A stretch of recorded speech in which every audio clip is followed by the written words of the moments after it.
guys are watching this video, then I am assuming you have read the whole Throne of Glass series, because this is a spoiler review, and we are going to get into some major spoilers. If you have not read the series yet, and you don't want to be spoiled, don't watch this video.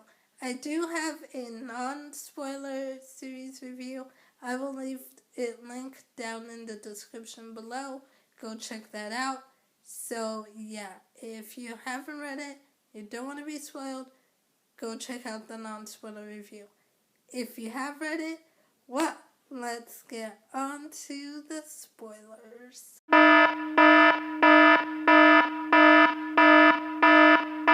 So first off, like I said in my non-spoiler review, there were so many times in this series, there were so many twists and turns and revelations, that there were so many times where I was just like, holy crap, what's going on here? So some of my holy crap, what the heck moments were when we find out Celaena is really the lost princess Aelin. Okay, holy crap, she's the princess? And finding out she was a fae when she went into, it was a whole nother world. They had, since like the first book, Throne of Glass, they had opened up another world, and she went into that world and fought with this demon thing, and she transformed into her fae form. And we're like, holy crap, Celaena's fae? What? And then Dorian having magic in a world where there's no magic and he's got magic? How is that even possible? And then finding out Aelin and Rowan are mates, and then they got married. Okay, so when they got married, I literally, when Rowan was like, where is my wife? I looked at that and I was like, holy crap. What the hell does he mean, wife? When the hell did they get married? And then they explained that they did like this super quick like close ceremony thing, and Aelin and Rowan got married, and I'm just like, what? What the hell? And then finding out Aelin is supposed to die. She's destined to die. Just like, what? No. She can't die. No. Just, oh my gosh. So many holy crap moments in this series. And there's like a million holy crap moments in this series. But those were just some of the few that just off the top of my head came up. But there's just so many that I'm just like, what? If I were to go through every single holy crap moment, we'd be here forever. So, but those were the top that just stuck out off the top of my head. But yeah. So yeah, and I did say I wanted to talk about the relationships in my spoiler review, the romantic relationships, because there's some that I'm just like, soon I'm so shipping them. And there are some that I'm just like, yeah, I know everyone else ships you guys. I do not ship you guys. So let's talk about my ships. So first off, when we start off the series, it was between Chaol and Dorian, and I was always a Chaol and Celaena shipper. I loved Chaol. I loved him and Celaena together, and I totally shipped them right from the beginning. I was like, yes, Chaol. She needs to be with Chaol. And I love them so much.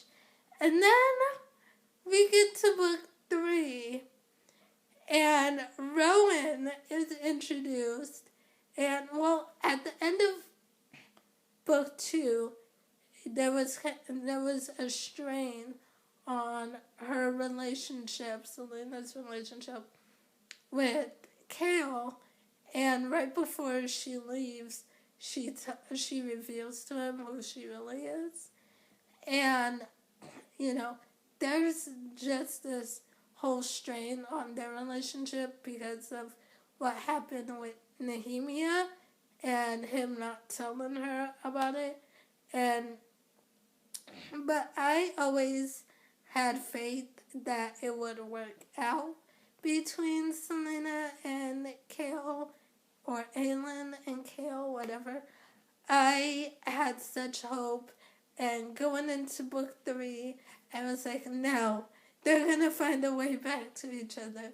She's gotta be with Kale. They're gonna work. They're gonna make it work somehow. And then we get introduced to Rowan in book 3. And at first, I did not like Rowan at all. Mainly for the fact that he threatened the whole relationship with Selena and Kale. It's like, no. No, no, no, no, no. Do not add another guy here, because she needs to be with Kale. And then especially because Rowan in the beginning was kind of a jerk, and I was just like, I don't like you. Go away.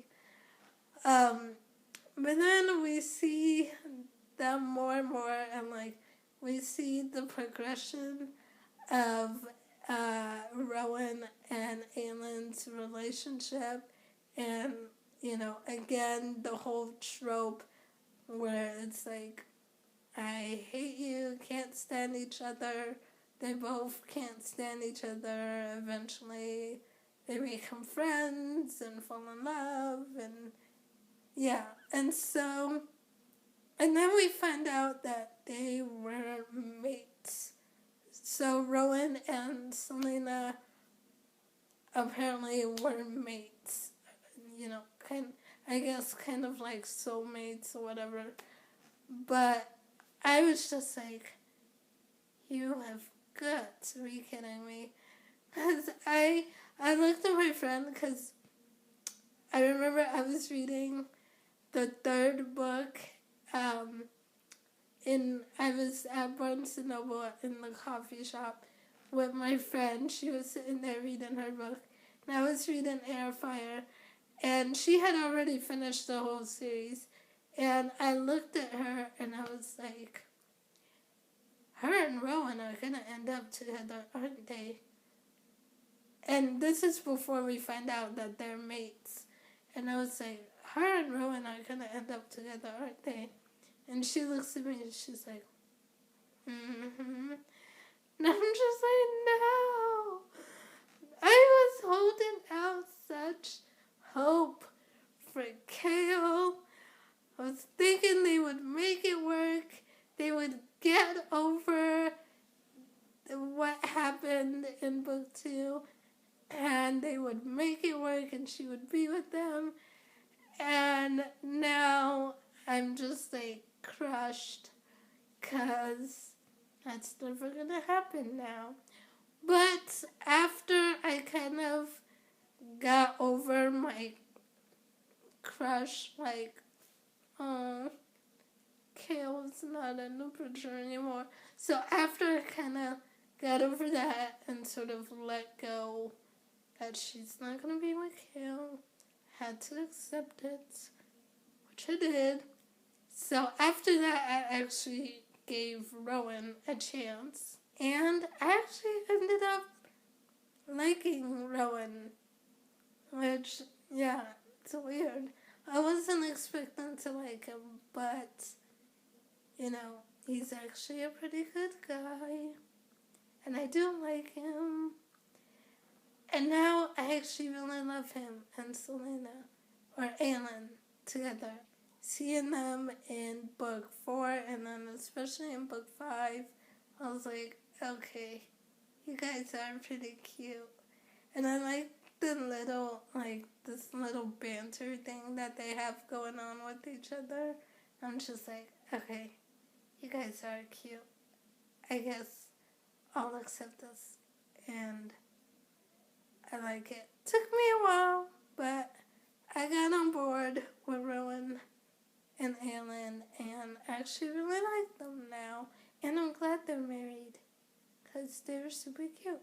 Which is why Aelin cannot die. There's got to be a loophole around it, because she cannot die. I am not accepting her death. I will not accept her death. So the next couple I'll kind of talk about is Dorian, of course, and Saoirse. So Dorian and Saoirse, I love them. They were so cute. And when Chaol told Saoirse, because Saoirse is a healer, and she's like, even though her and Dorian had this thing going on, she didn't think it would ever turn into anything more. And she's like, he's never going to have me as a wife. He's the prince. He's going to be a king. There's no way I'm going to be queen of the country. And then Chaol looks at her and he says, I think it's about time this country had a healer as its queen. And I was like, yes! Saoirse, Queen Saoirse, and Dorian, yes! And I was so super pumped and super excited. So I was like, she would be an awesome queen, and I love her and Dorian together. And they're so super cute. And yes, I shipped them. I shipped them a lot. And then freaking the king killed her. And I was just like, so pissed. And then, right after, Dorian reveals his powers. And I was just like, seriously, dude? You couldn't have done that earlier, before Saoirse got beheaded, and just stopped her death, saved her. I was so frustrated. And I really, really liked Saoirse, and I really wanted her to be the queen and have the queen as a healer. But sadly, she died. And then they put Dorian with Manon. Okay, so this is the ship I do not ship, okay? There are lots of couples in the series, and I ship just about every one of them, but not Dorian and Manon.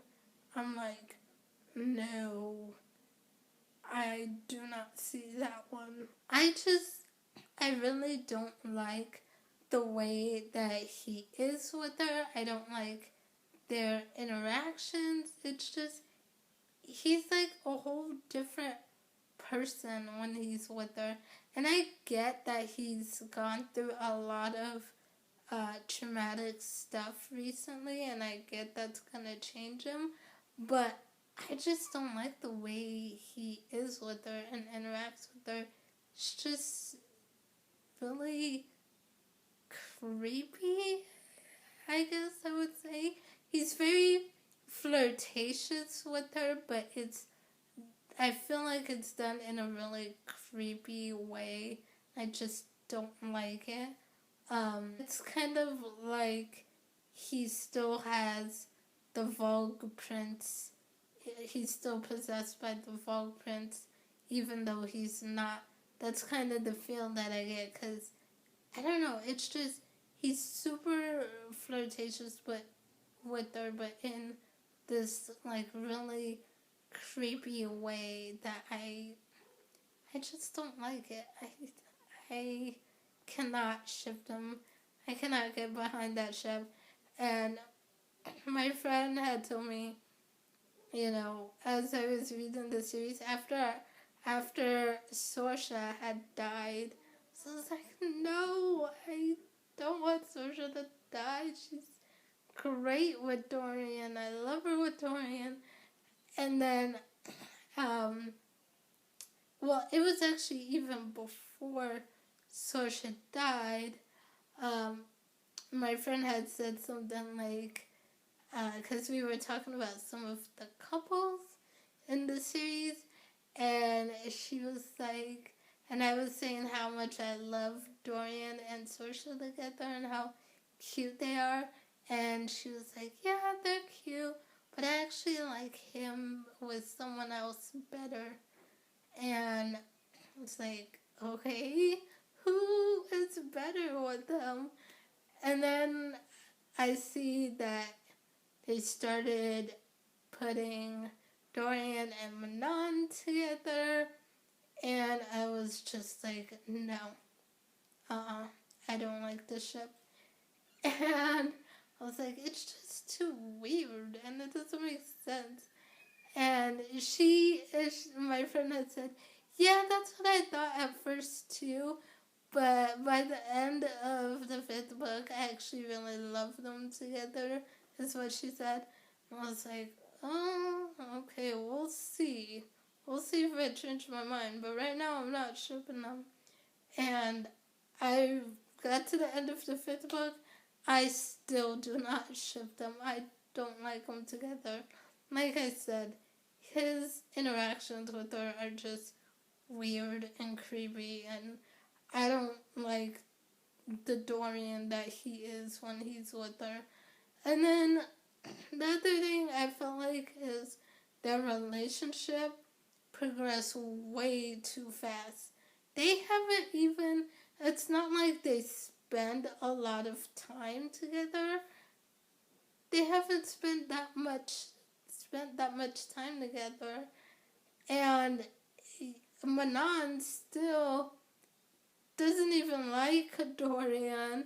She's curious and intrigued by him because she's kind of like, okay, who is this weird prince guy? Like, she's intrigued by him, which I get, but she's still been, resisting his charm. And I say charm like that because really it's not charm to me, it's just weird and creepy.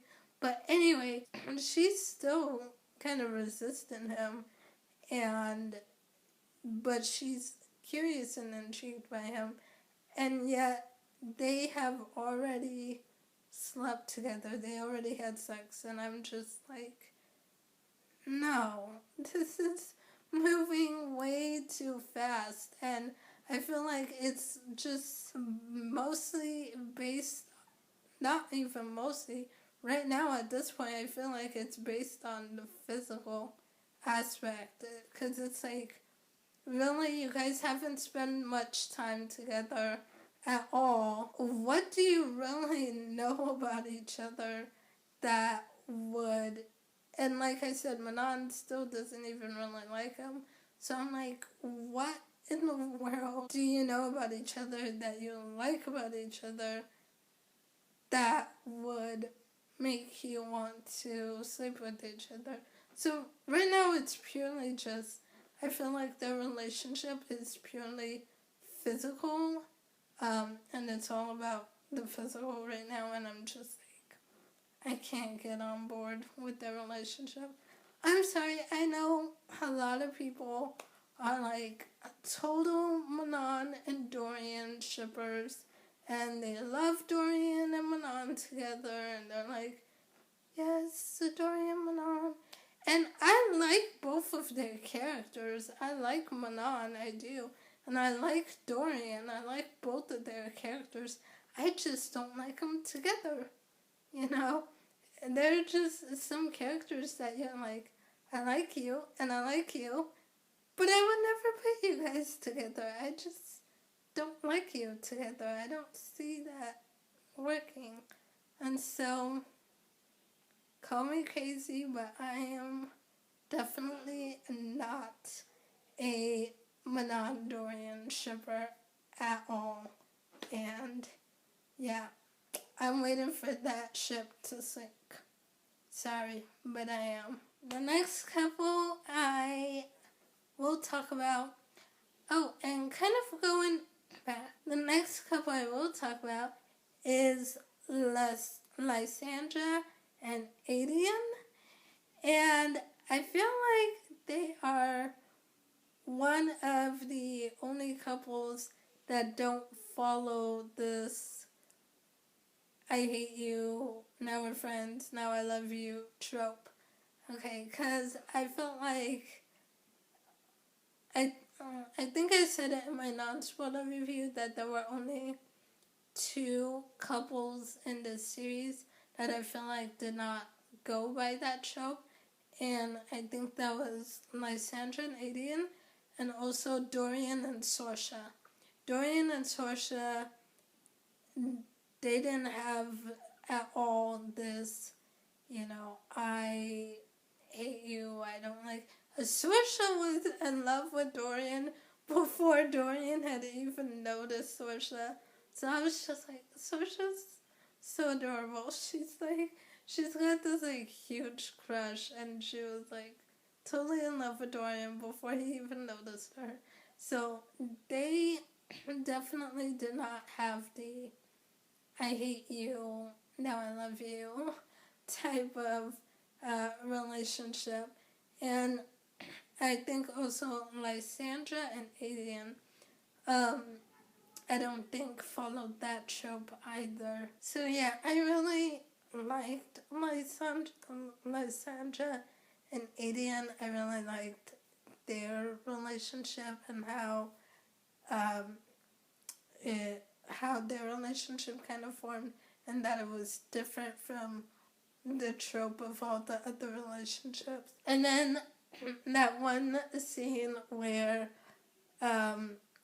Lysandra turns into this mythical sea creature and takes on the sea reverends, and they battle it out, and she defeats them, but then she gets badly hurt in the process. When she makes it back onto the shore, Aiden runs over to her, and he's like, I'm gonna marry you. I don't care if it's 10 years from now, 20 years from now, however long, whatever, but one day you're gonna be my wife. And I was just like, oh, I love that part. And I've heard Jesse from Jesse the Reader say he felt like their relationship progressed too fast, and he didn't like that part when Aiden said that, and he felt like it was moving too fast.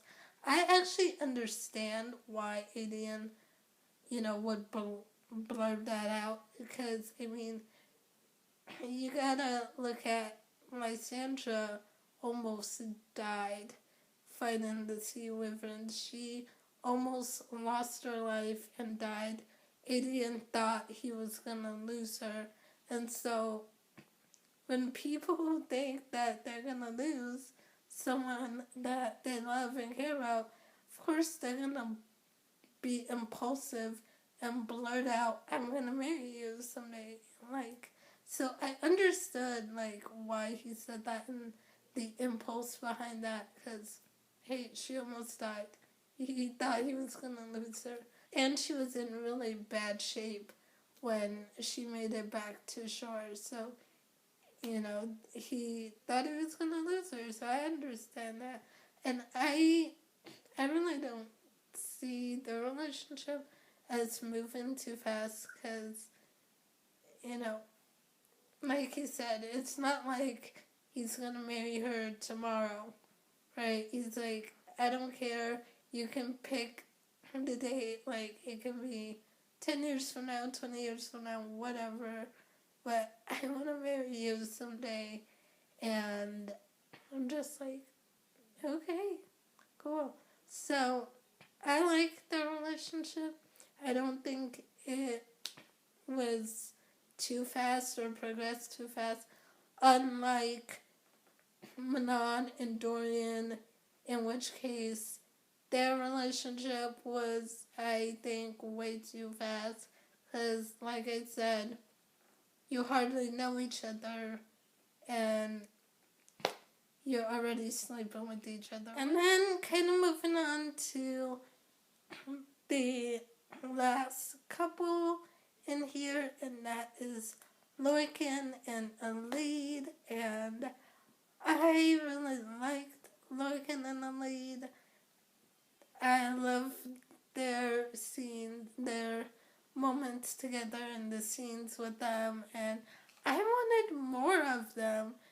Every time we would leave Lorcan and Aleid, I was just like, I want more. Give me more Lorcan and Aleid. I really like them, and so I really wanted more of them and seeing them together. And I feel like she really softens him up, because Lorcan is just like, he's hard to describe, but Lorcan, I'm just like, dude, no one likes you for a reason. But then Aleid just, I don't know what it is, but she kind of brings out another side to him, and it's like, you're not such a bad guy after all. And then Lorcan actually, at the end of Empire of Storms, what he did with, calling Maeve there and betraying them, I felt like, and he did it for Aleid. He thought he was, trying to protect her. He was doing it to protect her. And at that moment, I was like, Lorcan is like Daemon from Vampire Diaries. I compared him to Daemon from Vampire Diaries because Daemon loves Elena so much. He would do anything to protect her, no matter what the cost and no matter who gets hurt in the process. So if someone else has to get hurt in the process, if someone else dies in the process, it's like, as long as he can protect and save Elena, that's really his main concern. And I'm not saying that's a good thing, but, Daemon had made bad decisions, but it was with good intentions, because he was trying to protect Elena, because he loves her. And I felt like that was what was going on with Lorcan. I felt like, he made a really stupid, bad decision, but I think he did it with good intentions, like wanting to protect Aleid and keep her safe. And so I understand that. I'm not saying that it was right, and I'm not saying that he should get off for, betraying them because he did it for love. But I do understand why he did it. So yeah, I feel like he's kind of like Daemon in that way. I will say I was so glad when Maeve released Lorcan from his blood oath. I was just like, yes, he is no longer tied to Maeve. He can get away from her, escape. He can be with Aleid, because that was like the one thing that kind of kept him from being with Aleid, was because of his blood oath to Maeve. And when she released him, I was just like, yes, now he can be with Aleid. And I am hoping that things work out for Lorcan and Aleid in the final book, because I actually really like them together, and I would want to see them together Of course, there again, another couple that followed the hate to love trope, but I do really like them, and I want to see more of them, and I hope things work out for them. And then the two characters in the series and the later on books. So when I talked about in my non-spoiler review, I said that the villain later on in the books, the Vol King, whatever, didn't really intimidate me or make me feel any strong type of feelings towards him one way or another. But there were two characters in here that would be great as the villain. And one of them kind of is the villain in a way, but she's not the main villain. But Maeve and Manon's grandmother. Oh my gosh. I hate them with such a passion, and I'm just like, somebody freaking killed them already. And I was so happy when Manon turned on her grandmother and just went right at her. I was just like, yes, I wish she had killed her. Unfortunately, that didn't happen. But I was just like, yes, because, oh my gosh, I hate her so much, her grandmother, for everything she did and trying to turn Manon into this dark, like, soulless person. It's just like, no, I just really wanted her dead. And Maeve, I just, could not stand either one of them. And I wanted them both dead. Hopefully, they will die in the final book. Hoping, fingers crossed, that someone kills them. At least one of them. Hopefully, both of them. Yeah, that's what I'm hoping for in the final book. So, they need to take down the Valk Prince. And they need to take down Manon's grandma and Maeve too. So the other thing with the series is when I talked about in my non-spoiler review, I talked about the world building and how, there's some things that were sort of confusing, but then it cleared up towards the end. And one of those things was the Fae settling. I didn't really understand, because they hadn't really explained settling until Empire of Storms. Because they kept talking about Aelin being mortal and, she's going to get old and die, and Rowan has been alive for hundreds of years, and, he's not going to die, and talking about her immortality. And I was just like, I'm confused. I thought Aelin was Fae, so doesn't that mean she would be immortal too, just like Rowan? Or is it different because isn't she half Fae? I can't remember. See, I flew through the series so fast that there are some things that I miss, or the books start blurring together and I don't remember. So let me know down below, because I can't remember. Is Aelin half Fae or is she full Fae? Because I thought she was half Fae, but I could be wrong.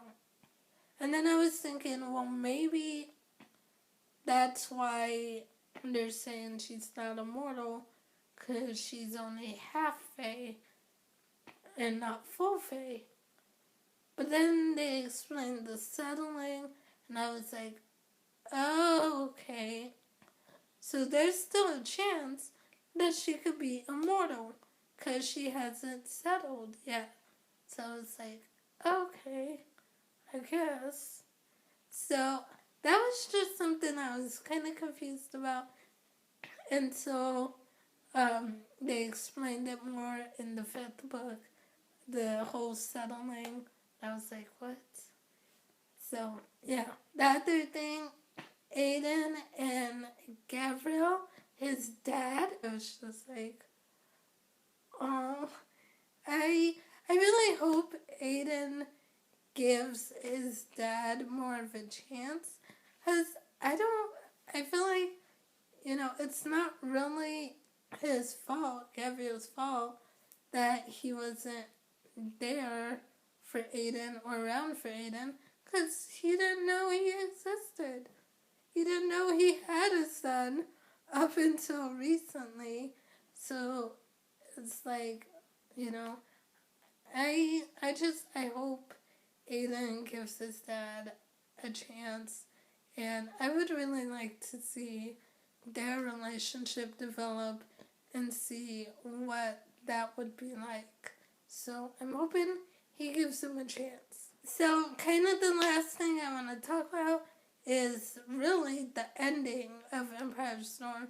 Maeve taking Aelin. First of all, her having Aelin whipped, I was like, oh my gosh, I wanted to scream at that part, because one of the Fae guys that are like blood owed to Maeve or whatever, he's like the sadistic one in the pack, and he was whipping uh, um, Aelin, and they were like, if you don't count, because they were like going to whip her 10 times, and Maeve was like, if you don't count, then we're gonna start over every time. And Aelin just refused to count. She refused to give in, and they were just whipping her to death. And I was so freaking pissed. I seriously wanted to jump in there and strangle Maeve. I cannot wait for someone to kill her. Someone please kill her. Anyway, so, and then, she puts Aelin in an iron box and takes her away, and Manon couldn't help at all. They almost took a lead with her, which I'm glad she didn't. But I was just like, oh my gosh, that end. I was just so frustrated. Aelin finding out she's supposed to die to save the world and kind of sacrifice herself to open the lock, be the key to open it and save the world. At the same time, I'm like, but I don't want her to die. I mean, I understand why she would need to die, but at the same time, I'm like, no, there's gotta be a loophole. There's gotta be a way around it. She can't die. I don't want her to die. Just, no. They need to change it. I like Aelin. I really, really, really like Aelin. I love her character. She's my favorite. And she cannot die. So, I really don't want her to die. But, I don't know. We'll see. I hope not. I hope they find a way around it. But, we shall see. I'm terrified for the final book. So I'm like, I'm not ready. Especially if she does die. I'm like, I'm not ready. I can't handle this. I really want the next book, now. I need it now, and I will be pre-ordering it. And I want to read the next one, now. But at the same time, I'm like, no, I'm not ready for it. I'm not ready for it to end. I'm not ready to find out what's going to happen. And if she dies, I'm just not ready for that heartbreak and torture. So, no. So, it's tough. It's going to be tough. It's part of me, it's like, I need it now. I need to read it now. And then the other part is like, no, let's just keep it away because I don't want her to die. And I'm not ready for it to end. Anyway, that's pretty much it for my spoiler discussion, you guys. This video is going to be long as heck. It's going to be a pain to edit. But yeah, those are kind of my thoughts. I know they're kind of jumbled and everywhere, and yeah, but those were my thoughts. Those were my feels about this series, and I love it. I cannot recommend it enough. It is one of my new all-time favorite series. It's up there with Cassandra Clare's books. Yes, one of my all-time favorites. So, leave me a comment down below, you guys, what you thought of the series. What were your favorite parts and moments, and your favorite characters and ships? Do you ship anyone or not ship anyone? And yeah, let me know in the comments down below. And I will see you guys soon with another video. Bye.